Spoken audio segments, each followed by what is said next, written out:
Triangles हमें start करना है नए चैप्टर आज, ठीक है। कॉन्ग्रुएंट ट्रायंगल्स, ट्रायंगल्स में आपको जो टॉपिक पढ़ना है सर, कॉन्ग्रुएंट ट्रायंगल्स। ट्रायंगल के बारे में आपको तो पता है एक ट्रायंगल क्या होती है, three sided closed figure. Three sided closed figure को ट्रायंगल कहते हैं, ठीक है।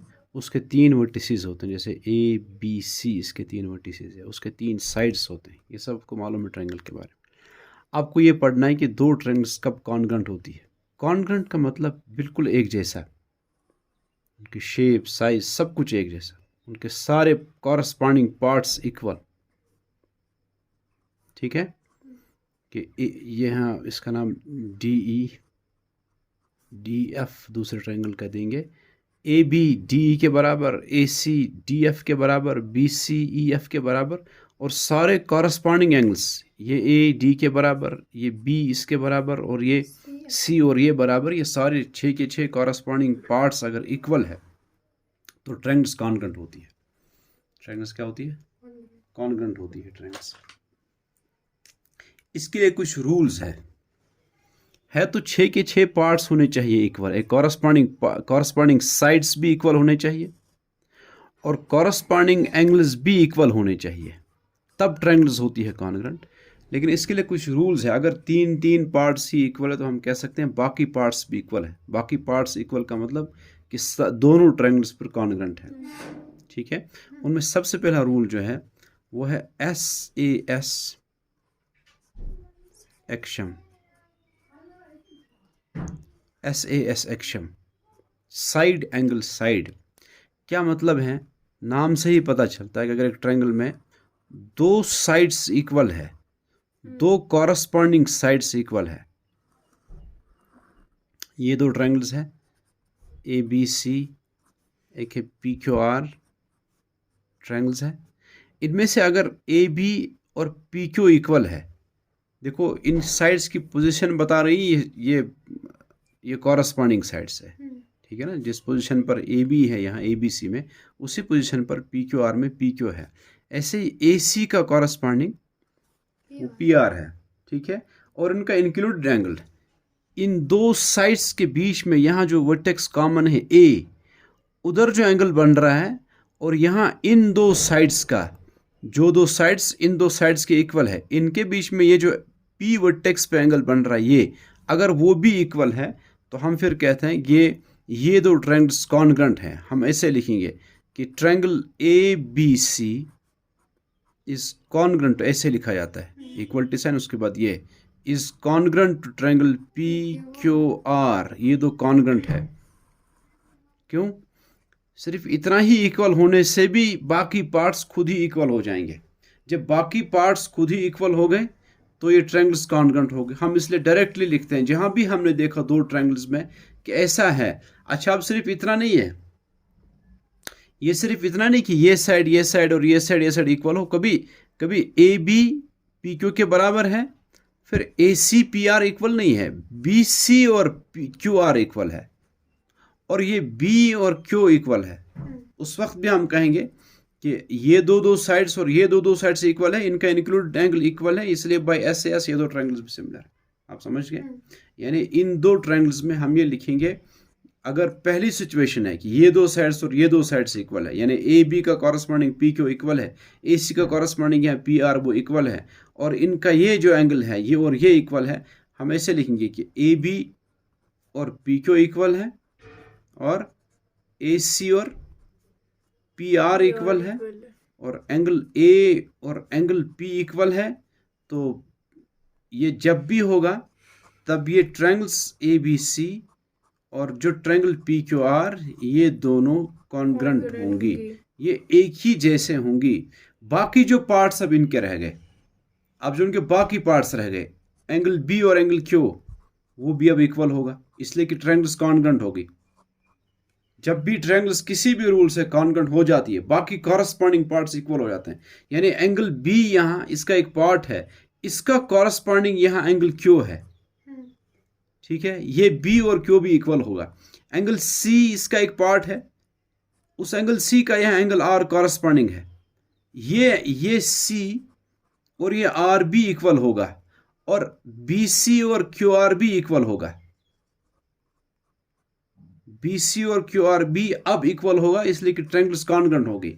इस सब को क्या लिखते हैं, क्यों इक्वल है, इसको हम लिखते हैं CPCT। क्या मतलब होता है उसका, कॉरस्पॉन्डिंग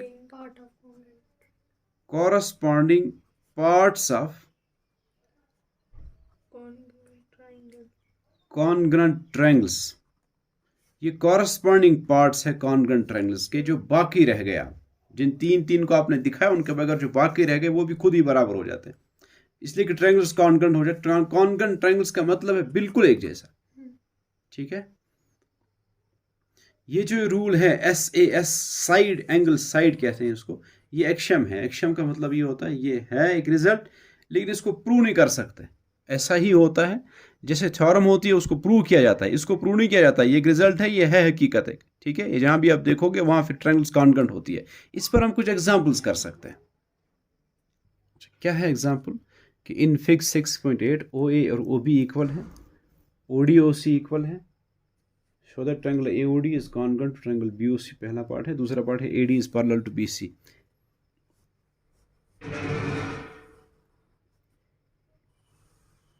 ये है फिगर, ठीक है। ये है A B और ये है CD। OA is equal to OB। OA ये O है, पॉइंट ऑफ इंटरसेक्शन उनका AB और CD का। ये कहता है OA और OB इक्वल है, OD और OC इक्वल है। गिवन ये है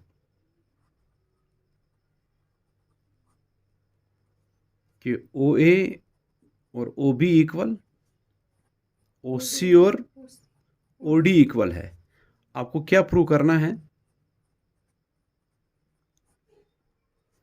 कि ट्रायंगल, पहला पार्ट है triangle AOD is congruent to triangle BOC। ये आपको पहला पार्ट प्रूव करना है।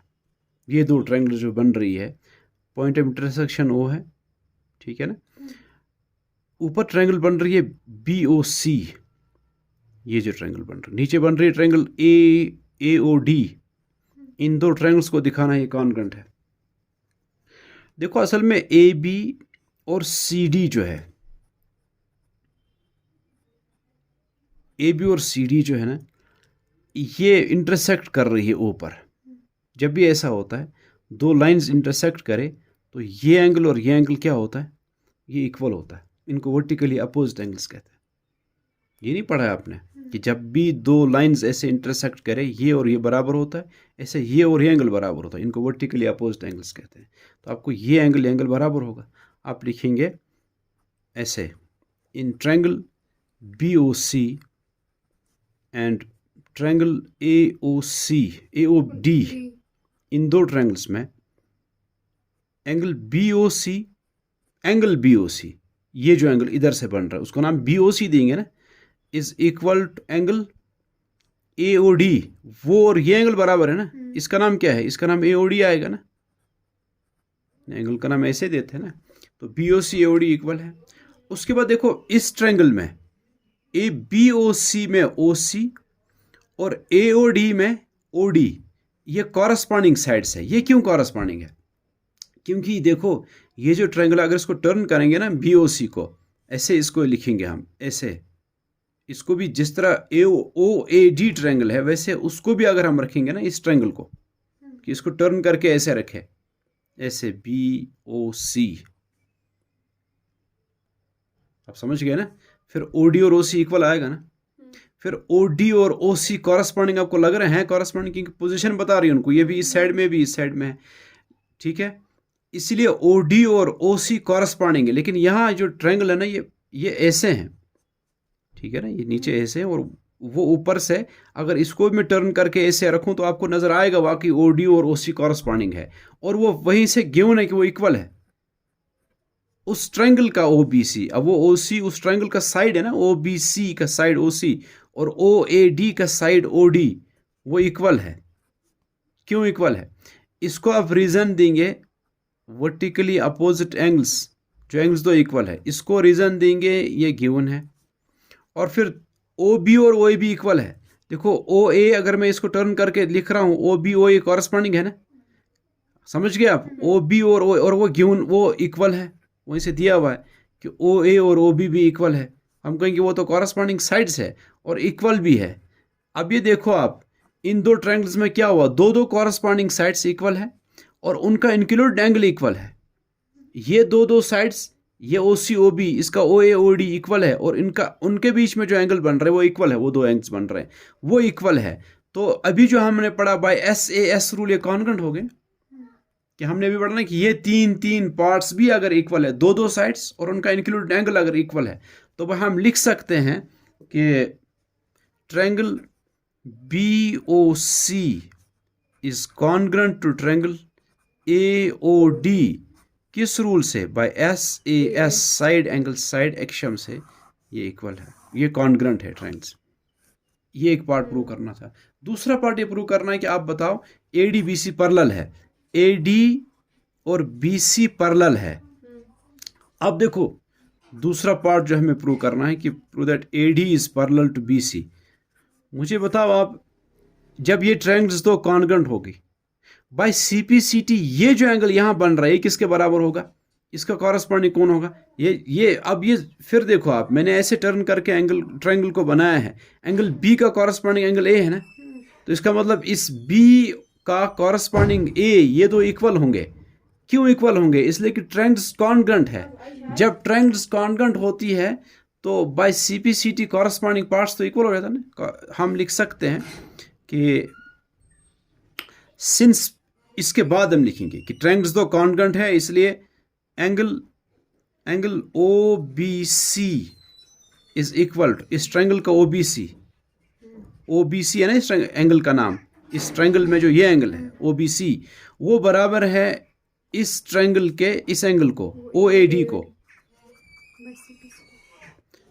ठीक है, by C P C T, इसलिए कि ट्रायंगल्स कॉन्ग्रुएंट है। जब ये इक्वल है, लेकिन इनकी पोजीशन ये बता रही है, इनकी पोजीशन ये बता रही है, देखो अगर इस तरह एक साइड है, इस तरह एक लाइन है, इस तरह एक लाइन है, उनका एक ट्रांसवर्सल ऐसे हमने ड्रा किया है, ठीक है। तो ये एंगल और ये एंगल अल्टरनेट इंटीरियर एंगल्स है ना, ये अल्टरनेट इंटीरियर एंगल्स है। ऐसे ये लाइन और ये लाइन सेगमेंट एक ट्रांसवर्सल ऐसे मैंने ड्रा किया है, ठीक है। तो ये और ये अल्टरनेट इंटीरियर एंगल्स है।